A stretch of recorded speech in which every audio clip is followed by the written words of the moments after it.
bred in Longleat, and Marvin over there bred in Whipsnade, and they both arrived here when they were tiny pups. Now Merlin is 17 years of age, Marvin is now 20, and they're both very experienced. They've both learned to do a lot in the time they've been here, and we'll tell you all about them as we show you what they can do. But we'll start with a wave. That's a nice way to start, isn't it? If you guys stick an arm in the air, wave at these two, they should wave back. Let's see you waving. That's what we like to see. Go on, give everyone a wave. There's a good wave for you. And they do respond to clapping. People find this hard to believe, but when you clap, you're actually helping me to train these guys. They do react, they do respond. So join in whenever you see them clapping. Gives them a bit of encouragement. Yes, you like that, don't you? Good boy. Now the sea lions that we have here are all California sea lions, quite a common species of sea lion. As you can guess from the name, there's quite a lot of them found in California, but they're actually seen as far north as Canada and as far south as the Gulf of Mexico. But ours, as we said, all bred in different zoos. Now the reason we've only got a male group here is because they're not endangered, they're not threatened. If they were an endangered species, we'd be promoting breeding here at the zoo. But as they're doing pretty well in the wild, we've no plans to breed them at the moment. The other thing is they breed quite successfully in zoos, so you can end up with lots of them if you're not careful. So at the moment we've got a bachelor group here. Now they are mainly quite friendly animals. When they get to know the training staff here, they're usually quite friendly. Do I get a kiss, Marvin? Very kind. But they do have sharp teeth, and they will use them. If approached by a stranger, if they feel nervous or threatened in any way, they can give a very nasty bite. Now we have to check their teeth every day, so they're trained to open their mouth when we touch them on the chin with our index finger, like that. So every time I touch Marvin's chin, he's trained to open his mouth nice and wide so we can check those teeth. Say ah. Ah. That probably stunk. Now the sharp teeth are all found at the front of the mouth, and those sharp teeth help them to catch and hold on to fish in the wild. Here, the fish that we feed them are very easy to catch, because we've just defrosted them. But they need those sharp teeth in the wild to hold on to fish. If they lose their front teeth for any reason, they can't survive in the wild, because the fish wriggle out of their mouth. Same.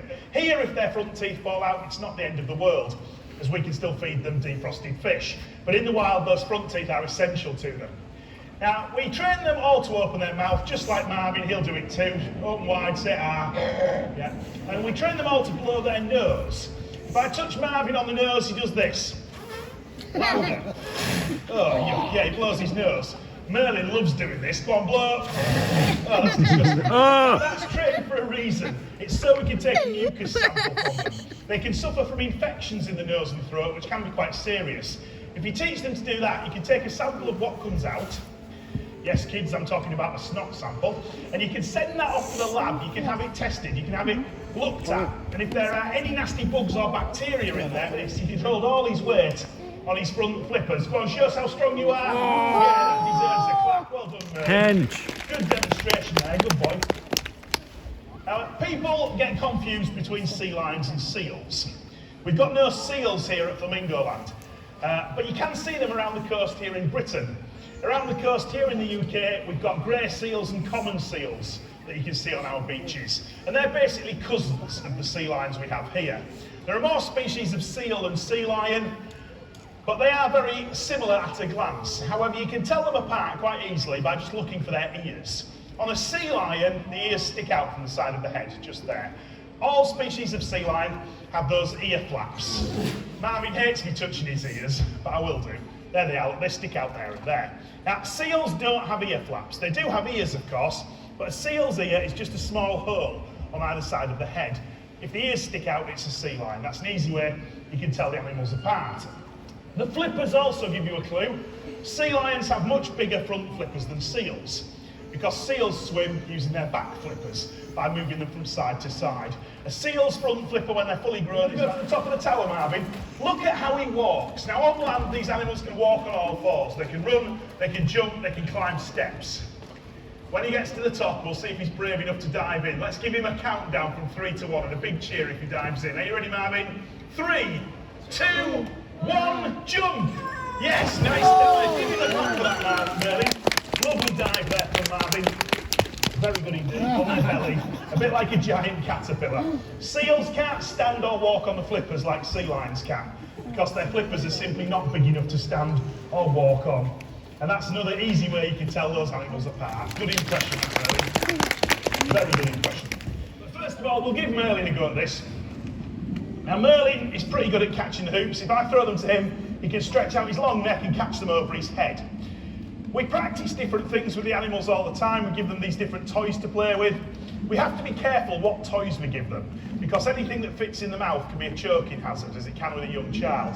Litter can be very dangerous to the animals if it gets in the pool. But these hoops are a good toy, and these two were both given the hoops to play with in the water when they were pups. It took a bit of practice though to learn to catch them like this. Are you ready, Merlin? When we first practiced this with him, the hoops would bounce off his nose, they'd end up on the floor in the pool, and he tried catching them in his mouth, because that's where they catch fish. With a bit of practice though, he became very good at stretching out that long neck, getting his head in just the right place to hopefully catch all 5. If he gets this, give him a big clap. Easy, well done Merlin, excellent catching there. Impressed Marvin? Yeah.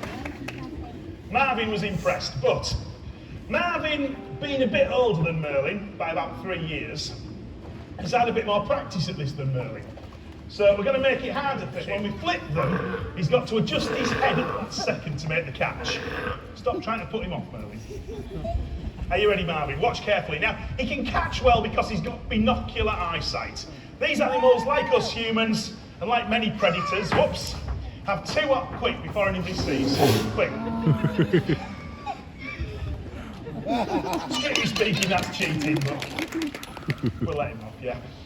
Like many predators, they've got 2 eyes facing forward, like us humans, so they can judge movement, distance and speed. They can also judge what we call perspective, and that's why they're good at catching. Even when we flip the hoops like this, he can usually get all 5 over his head, even if it's one way or another. Well done, Marvin, that was good catching there. 4 hoops caught, all 5 over the head. That's the end of the game, good point. All right, we'll try a bit of ball balancing. Marvin is excellent at this. He is the expert at this. Merlin, he's pretty good at it, but he's got to move his head around a lot to stop the ball from falling. But nevertheless, he can keep it on his nose. Now, they can't do it straight away. You don't just place the ball on their nose and it stays there. It takes months and months of practice for them to get the idea. It takes lots of positive reinforcement from us. And that basically means rewarding the animal for doing well. Rewarding them with food, giving them attention, giving them vocal praise. Just for holding back to me, give yourself a big clap, brilliant balancing. And Merlin too, you held that for ages there while I was chatting away, good point. Now, the good thing about balancing is, it can keep the animals occupied for ages trying to do it. They all learn at different speeds though. Both of these two have now learnt to swim and balance. Even if Merlin gets a head start, Marvin's usually first back to the stand with the ball on his nose. It took Marvin a few months to learn how to balance while standing still. It took him several years to learn how to swim and balance. It took Merlin a lot longer, but both of them now are very good at that. Making that look easy, Marvin. Give the ball back to me, great. But Marvin's now going to really show off. He's taken this to another level altogether. He can do something Merlin can't do. Now, people always ask me the same question here: how long does it take to train a sea lion? And you can't really answer that because each one is very different. We never put a time limit on the training. You might try training them to do something, you might never succeed. And balancing's a great example. It took him about 3 or 4 months to learn how to balance a ball. It took him 3 or 4 years to learn how to balance a ball. Our big sea lion Clive, he's been practicing balancing for over 20 years and he still can't do it. He's rubbish at it. But we don't care because it's kept him occupied trying. This is a 10-pin bowling skittle or a bowling pin. It's the real thing from the local bowling alley, very heavy, much harder to balance than a basketball. You could practice this with most sea lions every day for their whole life. And most of them would never get the hang of it, but Marvin has. Merlin can't do this, but Marvin can actually walk around with that very heavy object on his nose. Merlin tries putting him off, but it doesn't work. Marvin just ignores him. Now, without whiskers, no sea lion would be any good at balancing. But with those sensitive whiskers, he's detecting the slightest movement of that skittle on his nose and trying to ignore Merlin at the same time, trying to follow me around. And he's got to watch where he's going too. Now, watching where you're going is rather hard when you've got your nose in the air like that. And it's not a trick, this. People always say to me, it's a circus trick, that. It's a magic trick, that. It's not a trick, it's a talent, it's a skill. There's absolutely no trickery involved. But there's a whole lot of practice involved. He's been practicing this every day since he was a little pup. And that is how he's learned to dive into the pool with that on his nose and not drop it. It's quite incredible. And it's all thanks to those sensitive whiskers. Now Marvin, that was absolutely perfect. Marvin can't do this, he's rubbish at it. So Merlin, your chance to show off to everyone now. Show everybody how fast and how flexible you are. No, you wait in the corner. When I give him the signal, he's going to dive in the pool. If you watch in front of me and Marvin, watch about here. He's going to go head over tail in mid-air to show you the flexibility they have in the spine. This ability to twist and turn helps when chasing fish in the wild, but it also helps when they're being chased by a shark or a killer whale. They can't swim as fast as those predators, but they can sometimes outmaneuver them in the water because they're so flexible. Watch in front of me, are you ready? 3, 2, 1, here he comes! Looping through the air with a perfect somersault. 10 out of 10, Merlin, I can't fault that one at all. Very good, good boy. Merlin did this in the first show, so I'm going to ask Marvin to do it. Marvin can jump right up there. He can jump that little bit higher than his mate, despite weighing 10 kilos more than Merlin. He can jump that little bit higher. So if he hits that ball, he deserves a very, very big cheer. This takes a lot of effort and a lot of strength. It is just a test of strength for Marvin. So, to end the show, are you ready, Marvin? Let's give him a countdown. 3, 2, 1, here he comes like a rocket into the air! And he got it, look at that. And a pretty good splash to go with it. That was incredible, Marvin. An excellent way to end the show.